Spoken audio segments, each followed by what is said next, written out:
Olá, estamos de volta para mais um podcast da Câmara Portuguesa de São Paulo. E hoje eu estou muito empolgada porque é um assunto que eu não é que eu não domino, é que eu não entendo nada. E eu não trouxe qualquer pessoa para falar desse assunto. Não é o básico do básico, é a pessoa. É o Dr. Fernando Gomes, que faz parte aí, é associado da Câmara há muitos anos, tem sempre aí muita relação com os negócios brasileiros e portugueses. E eu estou aqui hoje para entrevistar o Dr. Fernando.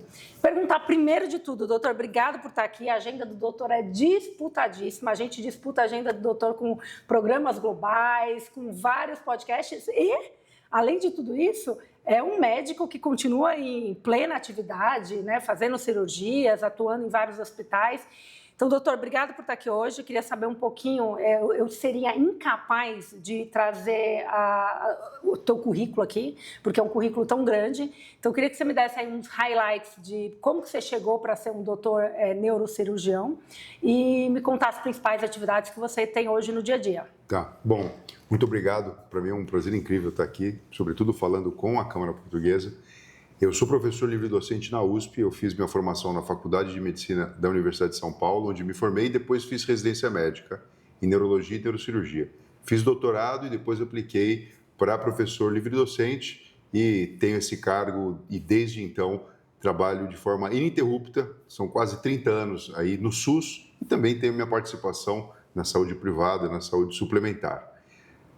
Em 2012, aproximadamente, a minha carreira de comunicador ficou mais evidente, porque eu fui contratado na Rede Globo, trabalhei durante 6 anos junto com a Fátima Bernardes, levando o conhecimento de neurociência para muito além dos muros da universidade e dos hospitais, para atingir a população como um todo mesmo, né? Depois trabalhei na Bandeirantes, na CNN Brasil, e hoje nós temos um programa no YouTube, o Olho Clínico com o Dr. Fernando Gomes. E estou nessa frente, sabe?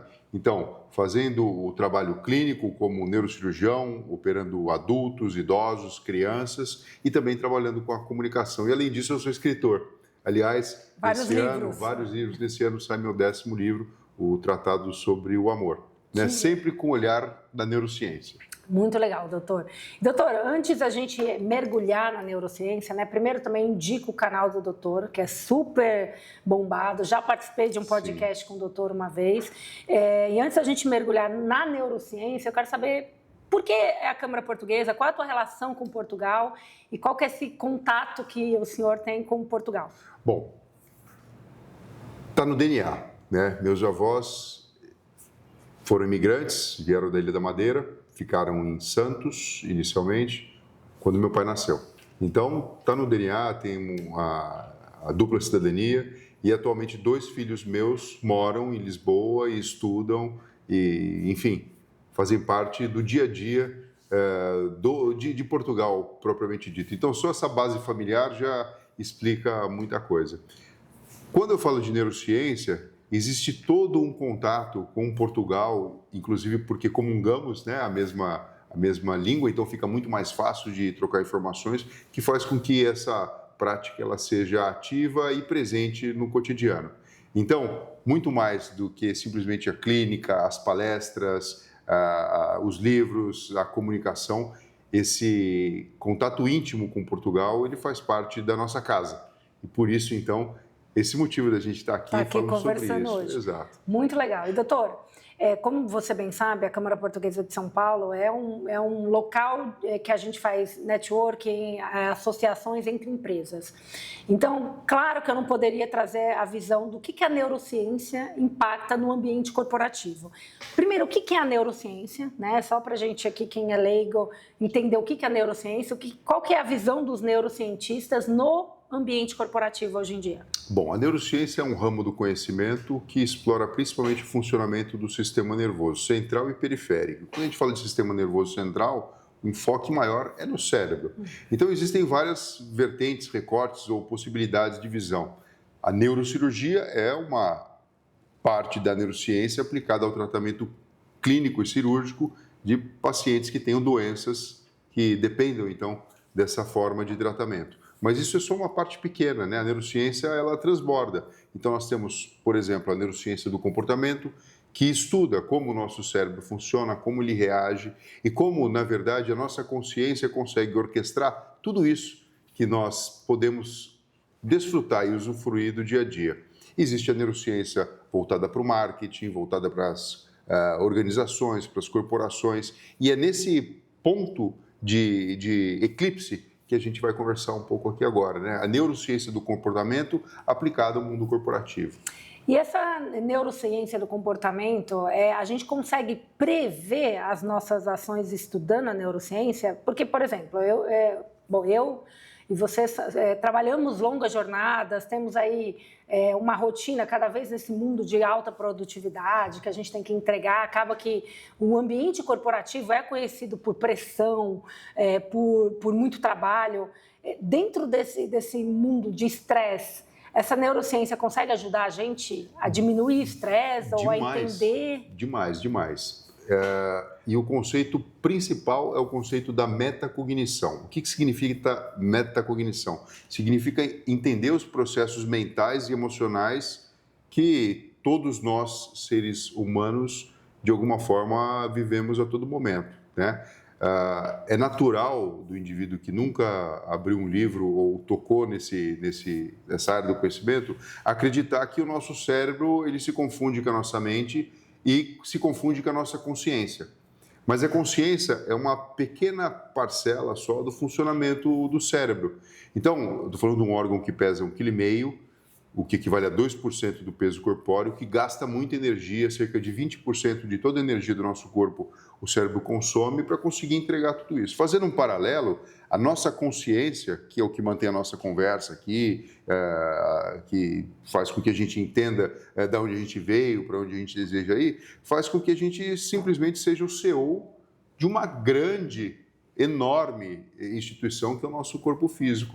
Que toca na nossa mente. Então, a partir do momento que a gente passa a entender como tudo isso funciona, a gente consegue não cair em algumas armadilhas que nós percebemos que o mundo atual está cheio. E, doutor, assim, eu estou tentando entender aqui que, então, talvez o cérebro é a parte mais fisiológica das movimentações, né?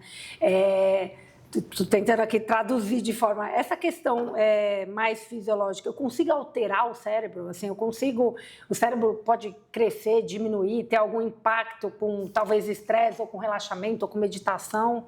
Pode. O nome que a gente dá para isso é neuroplasticidade. Tá. Então, por exemplo, uma criança... Naturalmente isso acontece, tá? Como eu falei, é um órgão que gasta muita energia. Então, é natural do nosso cérebro aprender.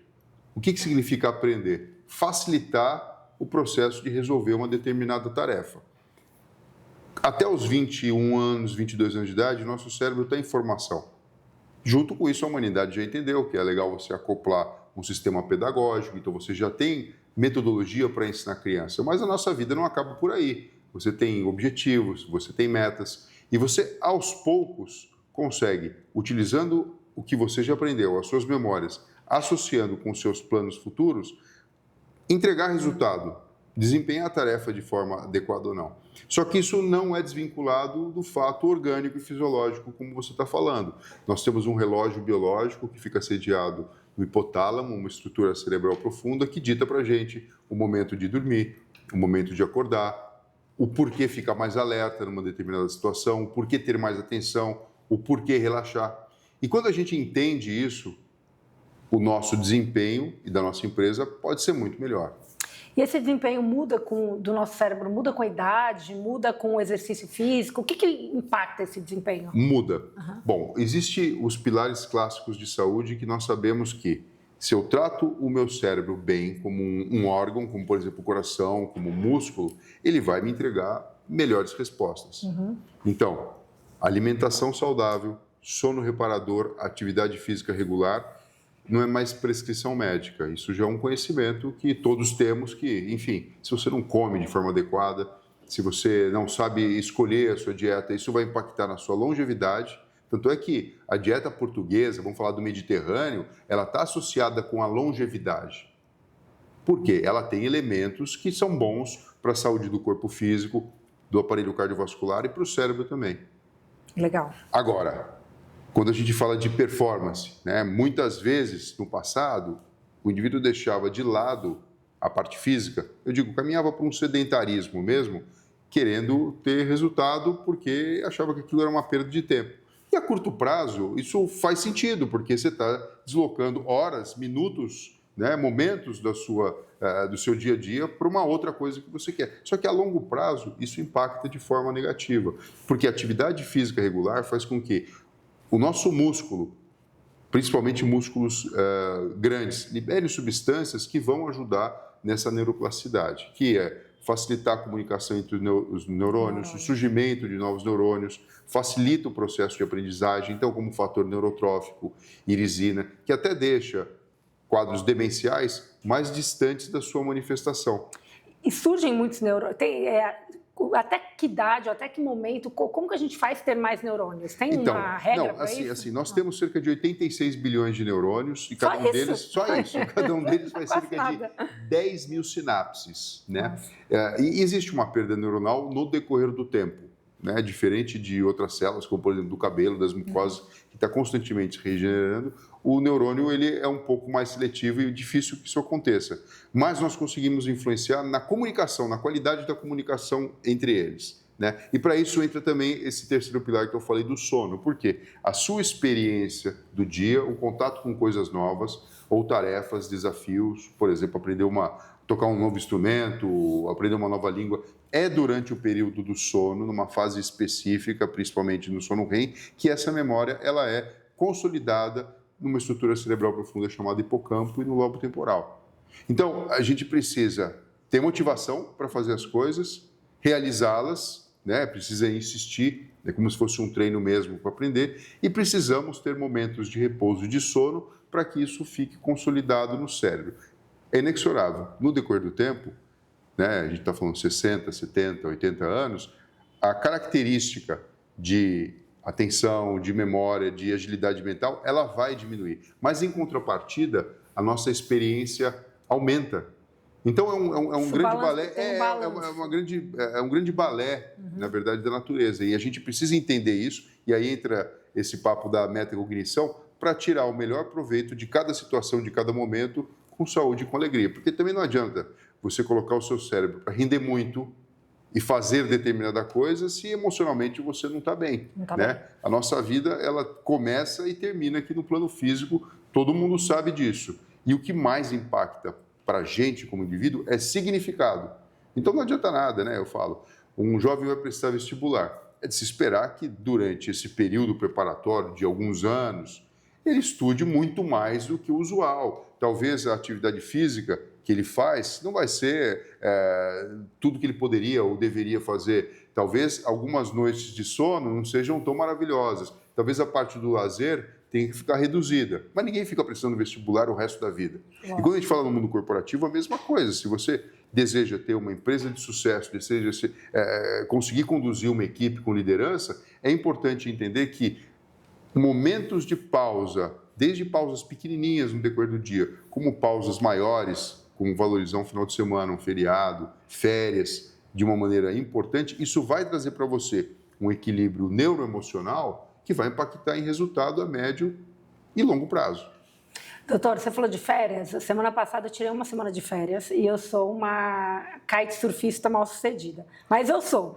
E voltei extremamente cansada fisicamente. Mas aí alguém me perguntou, como foi as férias? Eu fui fisicamente cansada, mas mentalmente muito leve, assim, a cabeça muito tranquila, muito aliviada, porque era um exercício físico.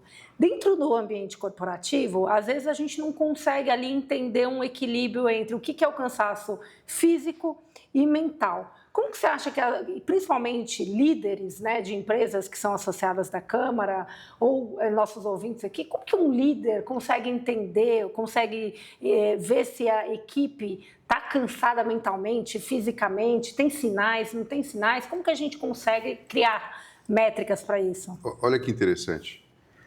Se a gente olhar para o próprio desenvolvimento do ser humano, você pega uma criança pequena. Quando essa criança está exausta, ela geralmente pode fazer uma birra, ela pode ficar muito chorona, ela pode ficar muito barulhenta, ela pode ficar agressiva, irritada. Essa criança, ela é alimentada e ela dorme. E geralmente depois do período do sono, a gente pode até brincar, né? O soninho da beleza. Beleza. Ela acorda diferente. Essa característica não muda no decorrer do nosso tempo. Então, a inteligência é a capacidade de resolver problemas. E quando a gente imagina uma equipe, é uma organização de vários cérebros para resolver determinado problema, que no caso é a tarefa, com determinado objetivo. Quando você percebe que existe muita irritabilidade, existe pouca entrega, muito conflito, alto lá, alguma coisa precisa ser revista. Às vezes, sabe aquela coisa de você tem um monte de fruta e uma fruta não está muito boa e acaba... Isso acontece porque a pessoa começa a desenvolver relacionamento tóxico entre as outras pessoas e o rendimento cai. Então, assim, esse termômetro de alguma coisa não está boa, sabe? Que você fala assim, eu senti... Isso precisa ser valorizado. Coisa que muitas vezes a gente só olha para planilhas, para tabelas, e é importante para um líder reconhecer isso nele mesmo, né? E a forma prática disso perceber é a quantidade de energia no decorrer do dia. Você percebe que, puxa vida, o que está acontecendo que eu não estou com energia suficiente para fazer tudo isso? Ou não estou com toda a motivação que geralmente eu tenho? Pronto. E aí você vai precisar tomar medidas relacionadas à sua pessoa. Ou então todo aquele sistema da própria equipe, como isso está funcionando. Né? É um olhar mais sensível. Né? Tem até gente que fala, né, como se fosse um processo de, entre aspas, e com muito dedo para falar, de feminilização da estrutura. Sabe aquela coisa do carinho da mãe? A mãe dá um aconchego, o pai dá o sustento, dá a orientação, dá ali a proteção. Mas a mãe tem uma coisinha a mais que dá, que muitas vezes faz com que o filho fique bem e encare um desafio muito maior. Então, esse olhar, ele é importante, porque não existe um termômetro disso. Você pode criar índices, mas assim, não adianta você também conseguir um determinado objetivo se está todo mundo ali, na verdade, com a língua para fora e sem conseguir fazer o próximo objetivo, porque a gente sabe que no mundo corporativo nunca acaba o trabalho. Acaba. Né? Não, e doutora, achei muito interessante esse paralelo com a criança e a palavra irritabilidade, né? Às vezes a gente sente a tensão e a irritabilidade na nossa equipe, mas eu vejo que tem muitas empresas baseadas nessa questão da produtividade num conflito, né? Tem muita gente empresas que são notoriamente competitivas, que dentro equipes competem uma com as outras para produtividade, para resultado. E aí a minha questão é, em que medida a pressão, como que a gente consegue mensurar a pressão de uma forma saudável dentro de equipes corporativas? Assim, existe uma métrica? Não, pode existir instrumentos, né? Então, existem equipes, por exemplo, de neuropsicólogos que podem ser contratados. Até tem uma escola de neuropsicologia. A gente falou de tanta coisa, de assistência médica, que treina psicólogos, né, e fonoaudiólogos para realizar testes neuropsicológicos. Legal.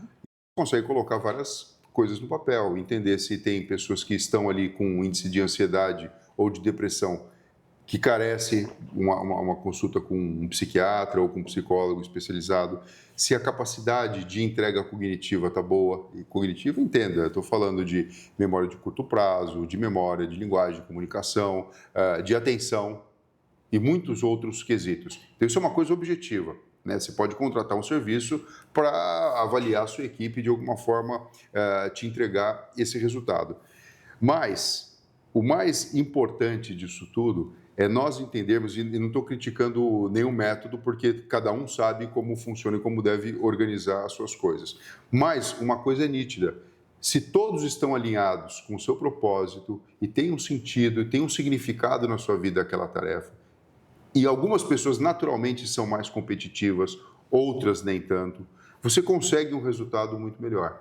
Então, esse olhar para a satisfação é importante. O estresse, ele é lindo, porque ele faz com que nós possamos realizar coisas incríveis que, sem estar sob pressão, provavelmente a procrastinação poderia se fazer presente. E até aí, tudo bem. Cada pessoa consegue lidar com esse estresse de forma necessária para o seu funcionamento. Mas quando você percebe alto lá, olha, o número de pessoas que de alguma maneira estão desenvolvendo pânico, vamos falar do que é mais prevalente hoje em dia, déficit de atenção, depressão, insônia, você percebe, está muito alto, talvez seja o momento de você rever. Duas coisas: ou a porta de entrada, e aí eu falo do RH mesmo, de conseguir selecionar, não só no currículo, né? A gente chama isso de soft skills. Soft skills. Como é que a pessoa lida com o dia a dia? Como é que é trabalhar em equipe? Tem gente que não suporta trabalhar em equipe. E tem gente que, se você também deixar muito solta, ela pode render muito mais e ela mesmo precisa de um pouco de pressão e, não vou falar cabreço, mas uma batuta ali para orientar até onde a gente precisa chegar. Então, assim, quando você olha com mais carinho para o funcionamento dessa equipe, de longe, talvez você consiga ter o resultado que deseja, né? E, assim, hoje em dia a medicina está aí para ajudar, né? Tem coisas que nos preocupam muito, sabe? Por exemplo, a questão do burnout, que hoje em dia tem um CID, é reconhecido. O que é isso? É uma estafa mental que passou do ponto de ser diagnosticada, então a pessoa tem a motivação, é como se ela confundisse o valor dela como indivíduo, como pessoa, com o cargo dela. Isso é muito perigoso. Porque você pode falar, não, mas eu trabalho porque eu sou apaixonado pelo meu trabalho e, para mim, isso é o meu significado. Tudo bem, mas nós trabalhamos para viver. Nós não vivemos para trabalhar. E se você faz isso, diferente do menino que está prestando vestibular e que tem um ponto final, que é passar na faculdade e começar a vida inteira, talvez você comece a vivenciar a estafa mental. E aí existe um problema maior que eu vejo hoje em dia acontecendo e que me chama a atenção, porque eu já atendi muitas pessoas no consultório, no mundo corporativo, numa situação como essa. Então, as coisas são sorrateiras, tá? A preocupação é muito grande, a pressão é muito alta e a pessoa, de fato, quer entregar. Aí ela leva esse problema para casa. Não estou nem falando de relação interpessoal na família, que é uma catástrofe que deve ser evitada a todo custo em relação a isso. Mas ela começa a manifestar insônia.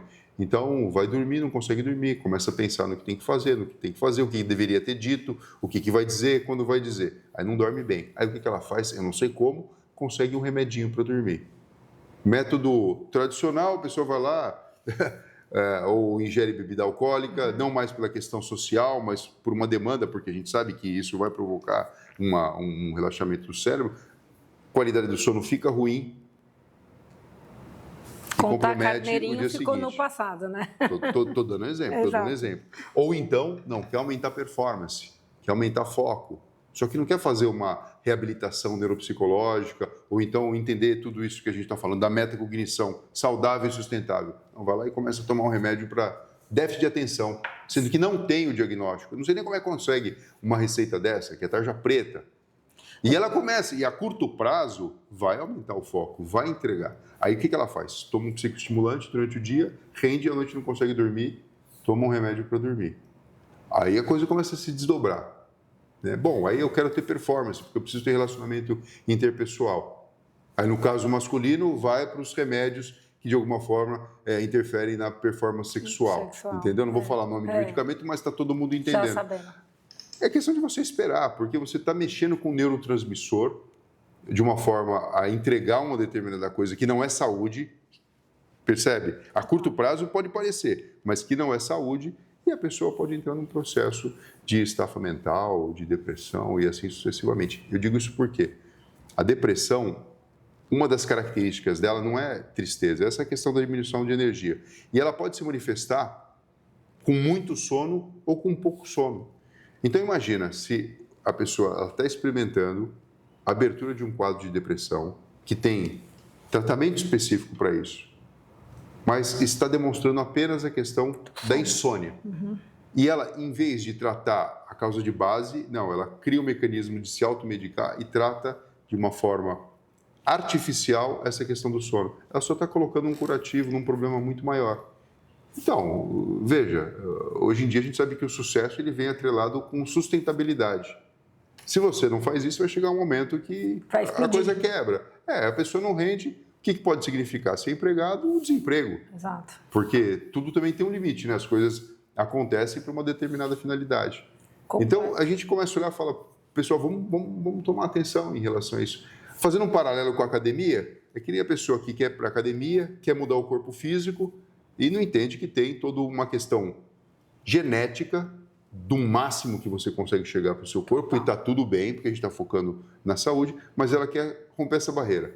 Aí ela vai além do suplemento, ela vai para a questão do anabolizante, que a gente também não consegue entender como é que as pessoas têm acesso a isso. Mas fácil, tem. Né? Aí, em poucos meses, o indivíduo tem um corpo físico de um modelo, como se fosse quase Deus um grego, estivador, Deus grego. As mulheres também acabam mudando o comportamento. Você fala, puxa vida, a custa do quê? De ter essa resposta a curto prazo. E bagunça todo o eixo, que a gente chama de hipotálamo, hipófise, adrenal, libera mais cortisol, que é o hormônio do estresse crônico. Todo mundo tem ele, é bom, esse hormônio ele fica mais ativo no começo da manhã, deixa a gente mais ativo, dentro do parâmetro normal. Mas a longo prazo, até mesmo, esse hormônio pode impactar no cérebro, provocando uma coisa muito ruim. Seria uma atrofia cerebral em áreas importantes para a memória. E a pessoa acaba induzindo, de uma forma triste, o próprio fim dela. É complicado isso, Totalmente. né? Porque você fala, puxa... Doutor, sabe o que eu acho que interessante que você está falando? Hoje a gente está aqui na Faria Lima, aliás, estúdio Faria Lima, nosso parceiro e associado da Câmara, e a gente vê muita reportagem na Globo, no Fantástico, falando desses medicamentos que são moda hoje na Faria Lima para produtividade, para resultado. E a gente vem acompanhando isso bastante na mídia, mas eu fico muito curiosa em relação à tua experiência no SUS, né? Porque quando você tem anos, né? 30 anos de SUS, quando você vai para o SUS, o que muda? Muda algo dessas doenças? As pessoas acreditam menos? Porque isso é um achismo totalmente meu. Eu tenho uma sensação que dentro do alto do meu privilégio e dentro das camadas privilegiadas, as pessoas discutem muito, né? O burnout, a depressão, tem cada vez mais psiquiatra, automedicação e para dormir, e a turma dos remédios. Isso acontece quando porque esses remédios são caros também, né? Quando a gente vai para o mundo do SUS, como que é hoje? Então, você vê assim, a graça e a desgraça, né? A gente vive num país que tem na Constituição algo que eu acho muito bonito e a manifestação, é o ápice da manifestação da democracia e do entendimento do coletivo para o bem do povo. A gente tem lá, né? A saúde é um direito do cidadão e um dever do Estado. E nós temos a possibilidade de utilizar o Sistema Único de Saúde, atendimento público, ou, para quem tem recursos, a saúde suplementar, com plano de saúde, operadoras ou a medicina privada. Nesse aspecto específico, quando a pessoa depende única e exclusivamente do SUS, é lógico, existe toda uma questão que precisa ser melhorada, que é o acesso e tudo mais, mas ela fica relativamente protegida porque ela não consegue ter acesso a esses medicamentos se, de fato, ela não tiver o diagnóstico. Legal. Você entendeu? Então, assim, existe uma proteção em relação a isso. Né? Mas o outro ponto é que nem sempre ela consegue ter acesso. Então, você imagina que profissões, em linhas gerais, de servidores públicos, que isso se faz muito presente. Em professores, você imagina você ter a vontade de ensinar uma sala de aula e você não tem recurso, o material humano é um material humano sofrido do ponto de vista social, então que nem entende por que está lá e, na verdade, está lá, mas não está com o seu cérebro, com a sua vida ali entregue. Policiais... Então, deve ter uma questão de saúde mental em policiais absurda, né? Super importante. Tanto é que existem diversos programas que, obviamente, olham, né, para isso e para esses indivíduos. Mas o acesso à medicação ou a essas substâncias fica um pouco mais restrita, né? Porque, mandatoriamente, você precisa passar por uma avaliação, ter o diagnóstico comprovado, ter a prescrição para você ter acesso ao medicamento. Ao passo que na saúde privada ou suplementar, dependendo de como a coisa acontece, isso acaba ocorrendo de uma forma muito mais liberal. Né? E existe também a pressão que vem da indústria farmacêutica. A gente acha isso lamentável, mas ao mesmo tempo que a gente acha isso lamentável, aí eu falo da minha classe, dos médicos, está na nossa mão. Ganhando dinheiro também, alguns. Né? Ou seja, nenhum paciente vai conseguir ter acesso ao medicamento se não passar por um médico que tenha toda a credencial para bater o carimbo e a pessoa conseguir ter a receita. A coisa é muito bem organizada.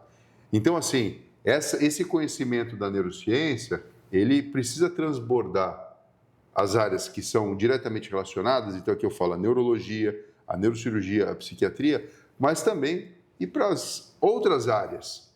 Porque muitas vezes o médico, até no intuito de querer ajudar, de manter uma prescrição logo adiante, ô doutor, a pessoa passou no cardiologista, faz essa prescrição para mim, porque ainda vou passar com o neuro depois. Infelizmente, a pessoa está mentindo para conseguir, o médico também para ser camarada, porque isso está no DNA da nossa profissão também. Você sempre vai ajudar a pessoa que está na sua frente. Acaba copiando uma prescrição, e, enfim, isso não está fazendo bem para a pessoa. Não tem um diagnóstico. O menos é mais. Se você puder não utilizar remédio, não fazer cirurgia, não fazer terapia, melhor para você. Lógico. Né? Esse é o verdadeiro intuito da medicina. Né? Com certeza. Deve ser assim. Com certeza. Doutora, a gente já está engatando aqui para o final da nossa conversa. Infelizmente, eu acho que a gente vai ter outros episódios aí que tem muita coisa, mas eu acho que um assunto que a gente não pode deixar de comentar, recentemente a gente teve uma alteração na legislação brasileira, nessa questão da saúde, eu não lembro, a normativa N1, é isso? Queria que você comentasse um pouco sobre isso, porque eu sei que agora o meio corporativo é responsável pelo dado da saúde mental do trabalhador. Posso estar aqui falando de forma muito simples, mas empresas com mais de X colaboradores, a gente agora precisa entender como é a saúde mental do colaborador. Eu queria entender quais são as estratégias baseadas claramente na neurociência que eu posso ajudar a melhorar a saúde mental dos meus colaboradores, né? Como que eu posso agir de forma preventiva? Bom, entendendo que o ser humano não é máquina é o primeiro passinho, né, em relação a isso. E que existem profissionais que podem fazer uma avaliação mais pormenorizada dessas pessoas. Né? E eu só vejo isso, obviamente, associado ao RH. Da mesma maneira que, aos poucos, nós entendemos que o movimento é importante, que é importante o indivíduo não ser sedentário, e se passou a respeitar isso de uma forma adequada. Né? Então, assim, não é nenhum absurdo você escutar um funcionário dizendo que quer ir para academia ou que precisa de um tempo para treinar e está tudo certo. Você até gosta. Você fala, puxa, se a pessoa cuida do corpo físico dela, da saúde dela, ela vai cuidar também dos objetivos aqui em comum com a mesma característica. A pandemia veio e ajudou a gente a quebrar o tabu em relação à saúde mental. Né? Então, tempos atrás, uma pessoa falar que está com depressão é um motivo de vergonha muito grande. Né? Hoje em dia, a gente fala isso de uma forma muito aberta. Então, programas internos que possa ser aplicado com os trabalhadores, com as pessoas que fazem parte da empresa, eles são muito bem-vindos. E existem programas, por exemplo, de estimulação cognitiva, através de jogos, através de métodos cientificamente comprovados.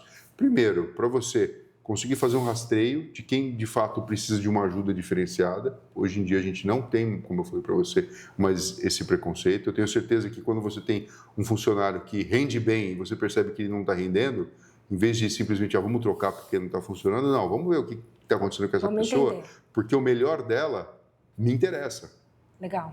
Então, esse tipo de trabalho que pode ser feito em conjunto, até mesmo com a própria empresa, acaba representando um caminho positivo para isso. E a sua escola, né, a sua escola de neurociência, trabalha com ambiente corporativo? Treina pessoas para o ambiente corporativo também? Trabalha. Tem uma novidade. Recentemente, nós estabelecemos uma parceria com uma rede de franquias chamada Super Cérebro. E a gente tem conversado muito sobre isso para oferecer, inclusive, para os hospitais, né, entendendo como corporações. E isso está aberto para todo mundo da Câmara Portuguesa também. A gente pode sentar e conversar sobre isso.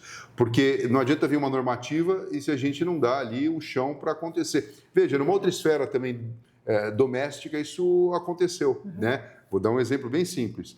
Muitos anos falando na televisão sobre o impacto da utilização das telas no cérebro das crianças que estão em desenvolvimento. Então, olha, não é legal você ir para a escola usando o aparelho celular ou tablet. Por outro lado, você tem que ensinar o jovem a trabalhar com isso, porque depois é com isso que você vai trabalhar. Só que a gente sabe que no meio do caminho tem rede social, tem um monte de coisa. Precisou virar uma lei para a gente fortalecer a escola, fortalecer os professores, os diretores, e dentro do contexto social, até para fortalecer a palavra da mãe e do pai, para que isso acontecesse de uma forma adequada. Olha, durante esse período, isso vai acontecer. Então, às vezes, a gente não tem muito a resposta, mas a gente entende que isso precisa acontecer. Eu tenho certeza que tem muita escola ainda que está cortando um dobrado para conseguir lidar com essa situação. Mas isso é temporário, porque chega uma hora que, da mesma forma, eu lembro muito bem quando eu estava tirando carta, foi bem nessa época que virou lei colocar o cinto de segurança. Hoje em dia, você vai sair com uma pessoa de automóvel que não coloca o cinto, você fala, não, por que não? É um absurdo, né? É um absurdo. Então, aos poucos, eu acho que assim, existe essa preocupação, mas nós vamos encontrar métodos para conseguir, primeiro, promover, em última análise, puxando sardinha para o meu lado, promover saúde para todo mundo e promover saúde para o mundo corporativo. E mudanças de política pública, né, doutor? Com certeza. Como mudar a política pública muda a saúde de todos, né? Porque faz parte, né? Uma forma de escalar, né? Com certeza. Por isso que isso é um próximo passo que eu estou dando. Porque assim, eu sinto que assim, eu posso atender um paciente, eu posso formar pessoas, capacitar pessoas através dos cursos de pós-graduação, de neuropsicologia, os médicos residentes que eu ensino a operar, mas tem um ponto que eu entendo que é importante eu sair da minha zona de conforto, de médico, de comunicador, e realmente me envolver mais de perto com as questões de política pública para conseguir trazer isso para a população. Exato, exato, porque isso vai ser bom para todo mundo, a gente sabe disso, né? Muita tecnologia chega, de repente, você vê agora, aí, nem falamos sobre isso, e com certeza eu vou voltar para a gente falar, a questão da inteligência artificial, como é que você lida com isso tudo? Então, as pessoas querem mais performance. Em paralelo, chegam recursos tecnológicos que até podem entregar essa performance e o grande medo que todo mundo tem de perder o lugar, passar por um processo de atrofia cognitiva, porque você fala, daqui a pouco o indivíduo que é curioso mesmo, ele vai continuar correndo atrás de conhecimento geral e ele vai ter a poupança mental dele, né, de memórias, de conhecimento. Mas aquele outro que só está buscando ali a sua sobrevivência, ele corre um sério risco de, entre aspas, não vivenciar todo o esplendor do cérebro dele nessa existência. Porque o nosso cérebro ele entrega o que a gente, na verdade, desafia. Se você não desafia, ele não vai ficando, na verdade... atrofiado. Esse é um assunto que a gente vai ter que falar mais aqui. A gente vai ter mais um episódio sobre inteligência artificial logo, logo. E logo a gente tem que voltar a falar de inteligência artificial e saúde mental, né? Doutor, é uma pena a gente ter que encerrar aqui o nosso papo, porque daria para ficar aqui 1 hora conversando. Eu quero te agradecer a sua generosidade, o seu tempo, a sua clareza em trazer assuntos tão importantes. Discutir também, né, levar aqui para os nossos ouvintes o quão autoconhecimento, o quão vulnerabilidade pode ajudar na nossa saúde mental, né? A gente pedir ajuda, a gente se abrir, a gente conversar, a gente ter coragem de chegar numa pessoa parceira e falar, eu não estou me sentindo bem.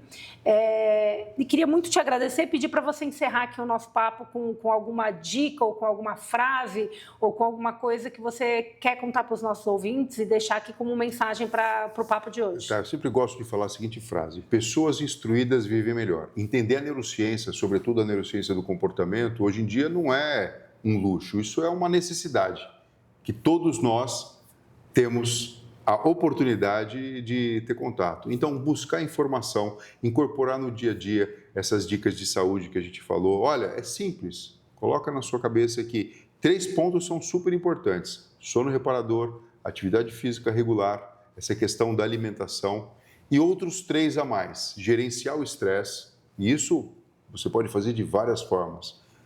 Um hobby, um esporte em específico, pausas durante o dia, durante o final de semana, férias bem programadas. A questão de estímulos cognitivos, então exercícios mesmo para deixar a mente ativa, muito mais do que palavra cruzada, tá? E a questão da socialização. Legal. É muito importante a gente estar sempre aberto para fazer o que o nosso sistema nervoso, o nosso cérebro e o nosso neurônio adora fazer, que é se comunicar. Quando a gente quebra essas amarras e preconceitos e troca informação, ela chega para a gente de uma forma muito mais pura e importante para o nosso dia a dia.